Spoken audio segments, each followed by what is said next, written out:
Bonjour à toutes et à tous et bienvenue dans ce nouveau test du logiciel Liao Music Recorder. Donc ce logiciel est édité par la société Liao Software, connue pour ses fameux utilitaires comme l'enregistreur de Blu-ray ou les fameux convertisseurs. Le logiciel a été noté 3,5 sur 5 par CNET, ce qui montre que c'est quand même un logiciel de qualité. Niveau prix, c'est 19,99€ pour une licence de 1 an et 29,99€ pour une licence dit à vie.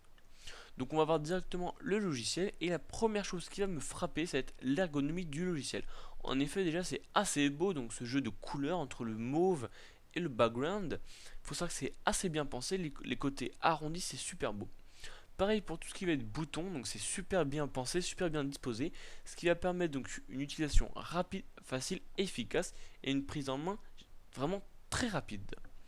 Donc là on va voir à peu près l'interface du début, donc tout simplement on va voir soit la playlist, soit commencer directement par enregistrer. On peut voir aussi en haut les différents boutons donc d'enregistrement, de revenir en arrière, d'action play et de revenir en avant. Donc là tout simplement comme je vous l'ai montré pour enregistrer. Donc là tout simplement j'ai pris donc une intro donc d'une de mes vidéos et je vais souhaiter l'enregistrer avec le logiciel. Ça marche aussi bien pour les web radios que pour les sons de jeux vidéo, etc.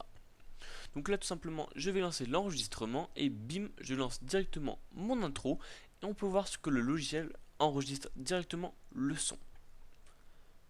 Une fois que j'ai envie d'arrêter tout simplement l'enregistrement, il suffit d'appuyer sur pause, donc le fameux arrêter, et donc voilà, j'ai le track directement qui arrive sur le logiciel. Une fois ce track disponible, je peux donc le modifier à ma guise, tout simplement en faisant un clic droit, donc soit je peux le jouer, donc comme vous pouvez le voir, hein, savoir si je l'ai bien timé, etc. Je peux aussi donc le modifier, donc changer le nom d'artiste, l'année, etc., le nom de l'album, etc.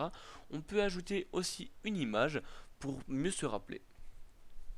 L'image, vous pouvez tout simplement la télécharger sur internet, malheureusement le logiciel ne vous en propose pas directement.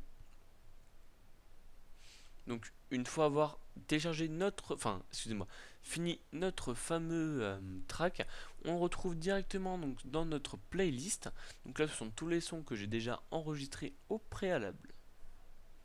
Donc tout simplement mon son que j'ai fait, que je viens d'enregistrer directement, il est déjà enregistré sur mon desktop, sur mon bureau, excusez-moi. Donc là on peut faire différentes playlists, ce qui est assez pratique.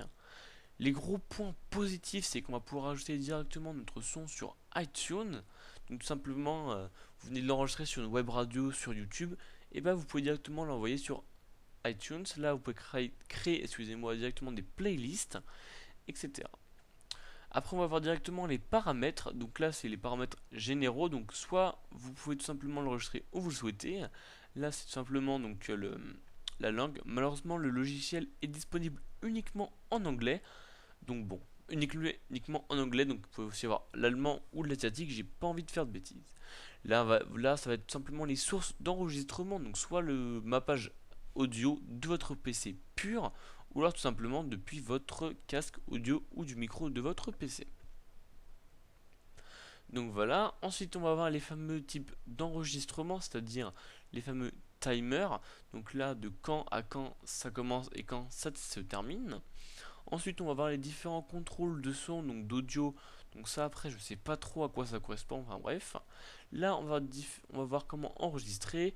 Là, on va voir la connectivité pour les web radios et les fameux diskins, donc pour modifier votre background de votre logiciel. Donc, tout simplement pour le personnaliser. Ensuite, on va voir tout simplement qu'une fois que votre son a été enregistré, il est disponible directement sur votre bureau. Donc dans ce petit fichier, tout simplement il suffit de double-cliquer et voilà, votre fichier est tout simplement prêt. Vous pouvez aussi tout simplement prendre directement depuis votre playlist, vous pouvez l'emmener directement donc, sur votre desktop, sur votre bureau, ce qui fait qu'il sera directement, vous pourrez directement l'écouter. Donc merci à tous et à toutes d'avoir regardé cette vidéo.